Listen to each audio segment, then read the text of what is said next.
دین اسلام نے زندگی کے ہر شعبے کی طرح خوشی اور غم کے موقع پر بھی اپنے ماننے والوں کی رہنمائی فرمائی ہے۔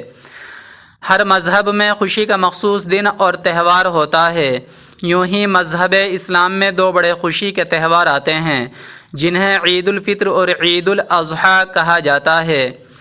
ان دونوں دنوں میں مسلمان اپنے رب کریم کا مہمان ہوتا ہے، جبھی ان دنوں کا روزہ رکھنا بھی جائز نہیں۔ عید کی نماز کا آسان طریقہ یہ ہے، میں نیت کرتا ہوں 2 رکعت نماز عید الفطر یا عید الاضحیٰ کی، 7-6 زائد تکبیروں کے واسطے اللہ پاک کے، پیچھے اس امام کے، پھر کانوں تک ہاتھ اٹھائیے اور اللہ اکبر کہہ کر حسب معمول ناف کے نیچے باندھ لیجئے اور ثنا پڑھیے، پھر کانوں تک ہاتھ اٹھائیے اور اللہ اکبر کہتے ہوئے لٹکا دیجئے، پھر ہاتھ کانوں تک اٹھائیے اور اللہ اکبر کہہ کر لٹکا دیجئے، پھر کانوں تک ہاتھ اٹھائیے اور اللہ اکبر کہہ کر ہاتھ باندھ لیجئے، یعنی پہلی تکبیر کے بعد ہاتھ باندھیے، اس کے بعد دوسری اور تیسری تکبیر میں لٹکائیے اور چوتھی میں ہاتھ باندھ لیجئے۔ اس کو یوں یاد رکھیے کہ جہاں قیام میں تکبیر کے بعد کچھ پڑھنا ہے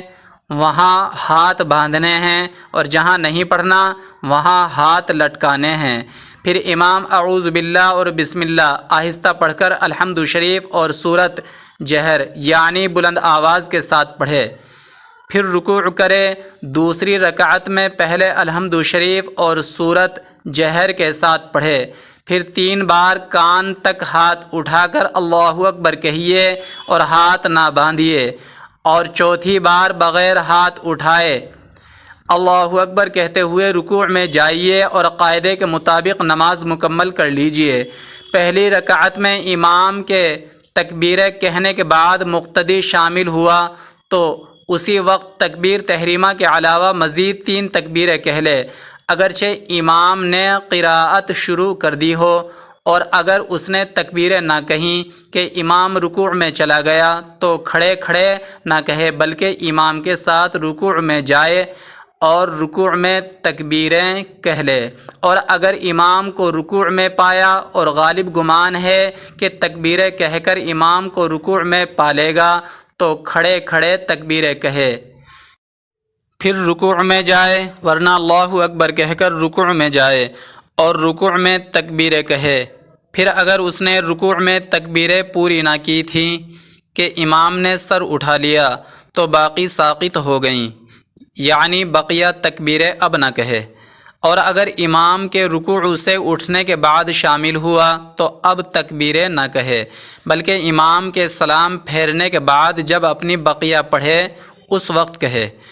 اور رکوع میں جہاں تکبیر کہنا بتایا گیا اس میں ہاتھ نہ اٹھائے، اور اگر دوسری رکعت میں شامل ہوا تو پہلی رکعت کی تکبیریں اب نہ کہے بلکہ جب اپنی فوت شدہ پڑھنے کھڑا ہو اس وقت کہے۔ دوسری رکعت کی تکبیریں اگر امام کے ساتھ پا جائے فبیہا یعنی تو بہتر، ورنہ اس میں بھی وہی تفصیل ہے جو پہلی رکعت کے بارے میں مذکور ہوئی۔ دوستوں، آپ ہمارے اسلامک مفتاحی چینل کو سبسکرائب کریں، ویڈیو کو لائک اور شیئر کریں۔